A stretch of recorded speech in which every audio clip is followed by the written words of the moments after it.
Wireless teleportation has just been completely changed. Well, that is if Mojang keeps the changes in the latest snapshot. And if you've been around my channel a while, you'll know that teleportation is one of the things that got me into redstone in the first place. So if you haven't seen the changes yet, the way it works is each thrown pearl acts as a chunk loader for the player that threw it while they're online. And when that player's offline, it will just disappear from the world entirely. And the way this chunk loading works is there's going to be one chunk where the pearl is in, which will be loading entities and redstone, and then a ring of lazy chunks around it. And you can see this is represented by the green chunk here and this ring of chunks around it for the lazy chunks. What this means is that for each player, you no longer have to worry about adding a whole separate chunk loader to keep your stasis chamber loaded. That means stuff like B-Run's early game stasis chamber is actually even more overpowered in this latest version. I still hold that this is one of the best early game pieces of teleporting tech out there, so go over and give B-Run some more views for this awesome contraption. And the way this works is whenever you sleep at certain times of the night, it'll actually teleport you back to this location from this daylight detector system here. But if you sleep at the very beginning of the night, it actually won't teleport you. So you can skip the night or you can teleport back if you want to, which is really cool. There's also so many more exciting things that we can do with this mechanic. Because we have this system that will load chunks whenever a player is online and unload them when they're off,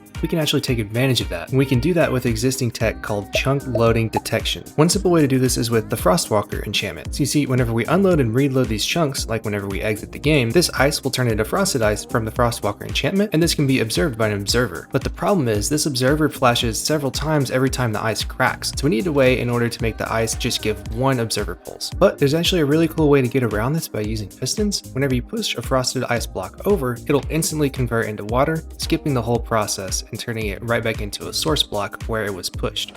So this means if we can control where water freezes, then we can make a system that automatically replenishes itself every time. So at this point, I made a kind of overly large and clunky machine that used water detection in order to get the pulse from the player logging in. However, it was a little bit slow and too bulky, and Sam actually had a much better idea. You see, all we actually have to do is just add a wall right here and an observer looking into that wall, and we'll get a pulse every time the frosted ice appears because it'll update the wall. So if we change the orientation a little bit here to where this ice block can be pushed over here without any issues, you'll see that whenever the observer hits the wall, we'll get a pulse into this piston, and we'll get a pulse from this system back here.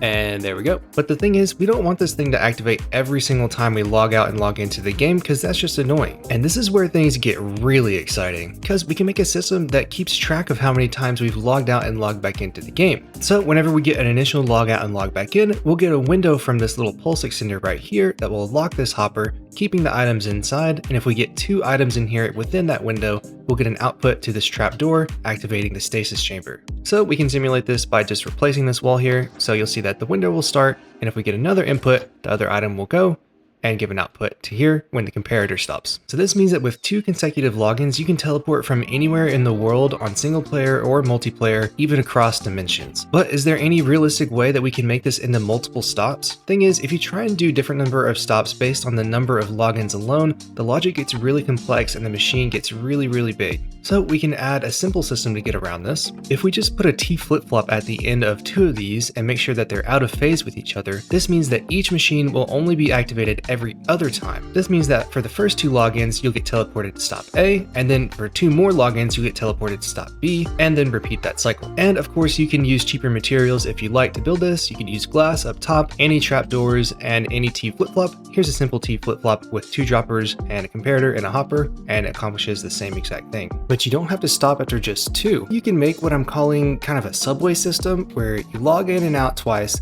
you go to stop 1. Then you log in and out 2 times, you go to the second stop, repeat that, go to the third stop, and etc. for however many that you want, and then at the end it resets and you go back to stop number 1. I can really see this being most useful for maybe 4 stops or below. You'll just need what I lovingly call a 3 flip-flop or a 4 flip-flop. There's multiple designs out there for them. Something else you may want to consider if you're more on the technical side of things, a lot of people want to make cap quarters tileable. However, it's actually counterproductive in this situation. Because the system works by unloading and reloading chunks, if you have multiple pearls in the same chunk, that means if one of them disappears and reappears, it won't unload and reload the chunk since the other Pearl in the same chunk will still be loading everything. So this means that for each of these machines, for each player, it'll actually have to be in a different entity loading chunk, unfortunately. So that's something to keep in mind when you build this. It may be a little bit more difficult to make teleportation halls more compact. And one other thing you want to make sure of is that both the armor stand and the Pearl are in the same chunk whenever you build this, because if they're not, the Pearl won't load the armor stand and then your machine will break. So enough talk, and it's time to test everything out in the latest snapshot. So I've got everything ready to go, and this machine is out of phase with another one way far away. So now to teleport to the other station, we'll just log out and in 2 times. So let's go ahead and do that.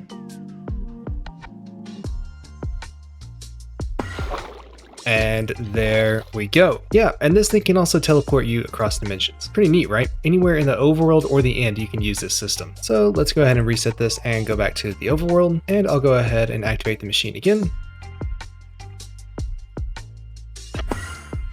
And we're back in the overworld, right back where we started. So there's no water in the Nether, but there are other chunk unload detectors. I'll have one on the screen here. This one is from the Tech MC archive, and I'll go ahead and post a link to that in the description as well. But with that, it is now 100% possible to have tri-dimensional teleporters just from the player logging in and logging out multiple times, and this is so cool. So I'm not actually going to do a tutorial for this machine because you can piece it together just by looking at this behind me. There's only a few details that I've already talked about in the video. If you watch the whole thing, you should know exactly what's what, and the schematic for all these is also in the description as well, so go ahead and check that out if you want to build this in your world. It can be used in single player or multiplayer without issues, and if they keep these changes going forward, I really want to see this in the game, and I really want to be able to use this in survival. But yeah, comment, tell me what you think. Thanks for watching. Stop by my Discord if you have any questions or just want to hang out. If you're looking for a Minecraft server, also check out GG Servers, who I'm partnered with. They're a really great company, and you get a server for as little as $5 a month and get a discount off with my code POTATO, so go ahead and check that out if you're interested. But yeah, comment below, tell me what you think about this thing. I think this is super cool, and we're definitely entering a new era of wireless teleportation. Thanks for watching, and I'll catch you in the next video.